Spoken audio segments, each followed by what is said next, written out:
AP మద్యం కుంభకోణం కేసులో జగన్ కు ఉచ్చు బిగుస్తోంది. త్వరలో ఆయనకు ఈడీ నోటీసులు జారీ చేసే అవకాశం ఉందని ప్రచారము జరుగుతోంది.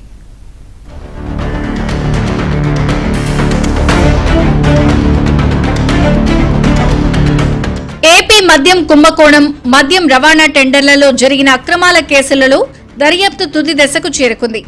ఇటు సిట్, అటు ఎన్ఫోర్స్మెంట్ డైరెక్టరేట్ సంస్థలు అంతిమ లబ్ధిదారుడిపై దృష్టి సారించాయి. ఈ కుంభకోణంలో ఇప్పటికే పలువురిని అరెస్ట్ చేయగా, జగన్ కు పిఏగా ఉన్న నాగేశ్వరరెడ్డిని ఇప్పటికే పలుమార్లు పిలిపించి విచారించారు. ఈ నేపథ్యంలో జగన్ చుట్టూ ఉన్న వారికి ఇప్పటికే ఉచ్చు బిగించారు. ఇప్పటికే సిట్ దాఖలు చేసిన 4 ఛార్జ్షీట్లలో ఒకదానిలో మాజీ సీఎం జగన్ పేరును ప్రస్తావించింది. కొంతమంది నిందితులు తాము నిధులు తాడేపల్లి ప్యాలెస్ కు చేర్చామని కూడా విచారణలో అంగీకరించినట్లు సమాచారం అందింది. ఈ నిధులను హైదరాబాద్ నుంచి రాజ్ కసిరెడ్డి ద్వారా ఎన్నికల సమయంలో ఆంధ్రాకు చేర్చి అక్కడి నుంచి చెవిరెడ్డి భాస్కర్ రెడ్డి ద్వారా పలు నియోజకవర్గాలలో పోటీ చేసిన వైసీపీ అభ్యర్థులకు పంపిణీ చేశారని కూడా తేల్చారు. అప్పట్లో ఆంధ్ర తెలంగాణ సరిహద్దుల్లో చెవిరెడ్డి భాస్కర్ రెడ్డి కారులో వస్తున్న సుమారు 5 కోట్ల రూపాయలను ఎన్నికల అధికారులు స్వాధీనం చేసుకున్నారు. ఈ నిధులన్నీ మద్యం కుంభకోణంలో తీసుకున్నవే అని సిట్ అంటుంది. జగన్ ఆదేశాల మేరకే ఈ నిధులు కూడా అప్పట్లో పంపిణీ చేశారని సిట్ భావిస్తోంది. చివరకు జగన్ ప్రభుత్వంలో పౌర సరఫరాల శాఖ మంత్రిగా పనిచేసిన కారుమూరి నాగేశ్వరరావు కూడా ఓ కాంట్రాక్ట్ సంస్థ ద్వారా మద్యం రవాణా టెండర్ను దక్కించుకున్నారు. ఇందులో కూడా ఖజానాకు 200 కోట్ల రూపాయల నష్టం వాటిల్లిందని కూడా నిర్ధారణకు వచ్చారు.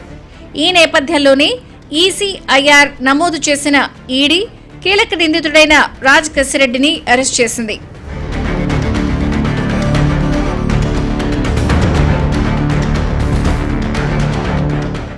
ఇక త్వరలో మద్యం కుంభకోణం కేసులో జగన్ కు నోటీసులు ఇవ్వబోతున్నారని విస్తృతంగా ప్రచారం జరుగుతోంది.